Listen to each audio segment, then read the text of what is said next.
We are now joined by policing expert and former SAPS Deputy Provincial Commissioner for Detection in the Western Cape, Jeremy Vearey, and he joins us now via our video link. Mr. Vearey, thank you so much for your time this evening here in SABC News. Let's start off here. What is your reaction to that announcement in which we saw from President Cyril Ramaphosa last night saying that the SANDF will be deployed to parts of the Western Cape as well as in Gauteng?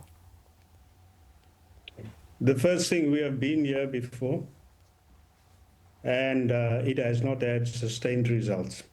Okay, I want to mention an example, and it's not general impressions. I want to take you to the 18th of September 2019 report, parliamentary report by the Joint Oversight visit to the Cape Flats by the Portfolio Committee on Police, Defence and Military Veterans and the Joint Standing Committee on Defence. Now, there's something I want to highlight in this report. I want to voice the general, responsible for joint operations at the time, Lieutenant General Bani Batswayo, Chief of Joint Operations of the SANDF, for Operation Prosper with the police in 2019. Now, in that paragraph 4.5 of that particular report, he states the following, and I quote: "The SANDF was unable to dominate the area in line with military top doctrine." Now, what he was trying to tell us in that report is that despite the roadblocks, the many joint vehicle patrols, the joint foot patrols, the joint air patrols, the air trooping, the cordon and search and overt intelligence gathering support they offered, at the time they deployed 422 members. And what they found over 15 areas, that they could not dominate any one of those 15 areas effectively to make a substantive difference. This is the general having said that himself. Now, one of the other challenges he identified, and I quote, he says, "Other challenges facing the SANDF included crime and gang migration, leading to overflow areas." In other words, where there was gangs had retreated, they moved to other areas where they operated and continued settling their violent conflicts in that particular thing.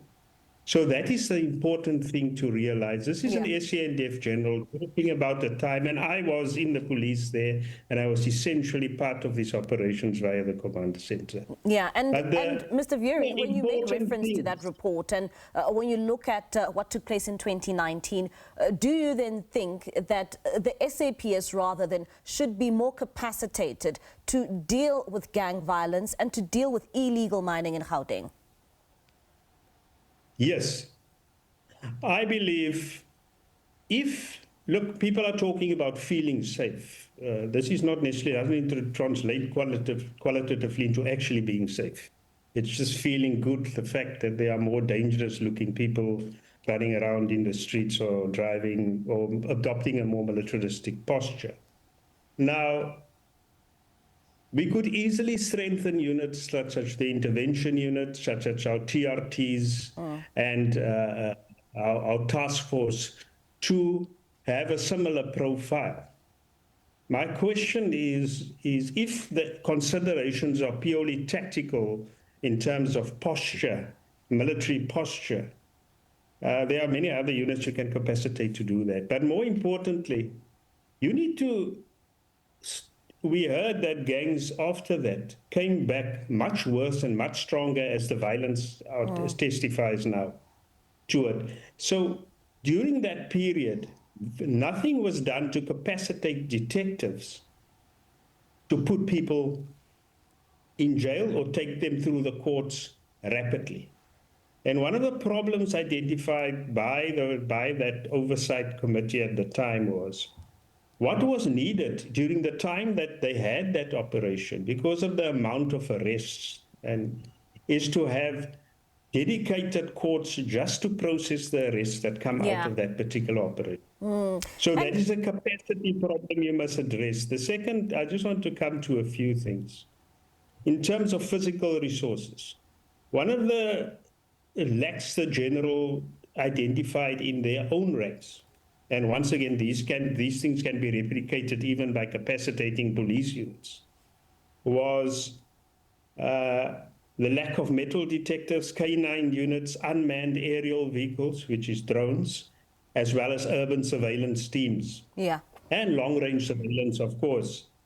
And these challenges were faced, these lacks even affected their capability to perform. But once again, what Mr. Vearey, we have run out of time. I just want to quickly get in a point across quickly.